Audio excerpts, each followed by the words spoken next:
খং উঠাৰ পিছতো তোমাৰ পাৰ্টনাৰে যদি তোমাক ডিছৰিছপেক্ট নকৰে, মই কিন্তু অকল ল'ৰাৰ হিচাপত কোৱা নাই যে ল'ৰাই, ছোৱালীও যদি তোমাক ডিছৰিছপেক্ট নকৰে, সাংঘাতিক খং, ষ্টিল তোমাক ডিছৰিছপেক্ট নকৰে, খং উঠিছে ফোন কাটি দিব, ব্লগো কৰি দিব, হয়তো ব্লক কৰি দিব, হয়তো ব্লকটো নকৰে মেচুৰিটি থাকিলে ডেফিনেটলি, কিন্তু ফোন কাটি দিব বা ফোন ৰেছপণ্ড নকৰিব, বহুত সময় কথা নাপাতিব, কিন্তু তোমাক ডিছৰিছপেক্ট নকৰে।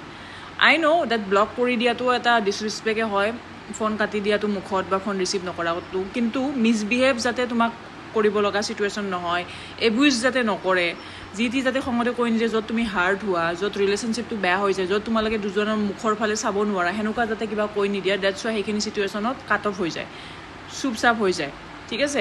মই ভাবোঁ সেইটো বেছি বেটাৰ, ঠিক আছে। যোনজন পাৰ্টনাৰে সেইখিনি কৰিব পাৰে, সেনেকুৱা এজন পাৰ্টনাৰে সদায় ৰিলেশ্যনশ্বিপটো আগুৱাই নিব পাৰে, মই ভাবোঁ আগুৱাই নিব পাৰে। কাজিয়া চব ৰিলেশ্যনশ্বিপতে থাকে, কিন্তু সেই ৰিলেশ্যনশ্বিপটো কেনেকৈ চম্ভালিব লাগিব কাজিয়াৰ পিছতো সেইটো জানিব লাগিব। যদি সেই বস্তুটো নাজানা তেতিয়াহ'লে ৱৰ্কআউট কৰিব নোৱাৰা, জানিব লাগিব।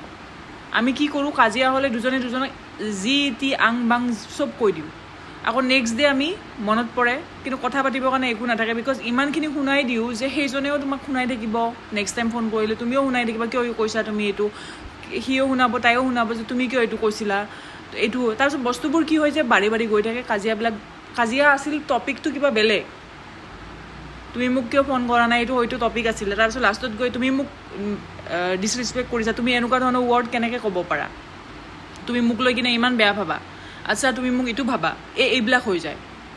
চ' ৰেচপেক্ট কৰাটো বহুত বেছি ইম্পৰ্টেণ্ট তুমি তোমাৰ পাৰ্টনাৰক। আৰু যদি খং উঠে ন, অলপ সময়ৰ কাৰণে গায়ব হৈ যাবা, যেতিয়া মাথাটো ঠাণ্ডা হয় তেতিয়া ঘূৰি আহিবা, কিন্তু সেইখিনি সময় যাতে গায়ব হৈ কিনে ৰিলেশ্যনশ্বিপটো বচাব পাৰা, সেইটো মাথা মাৰিবা।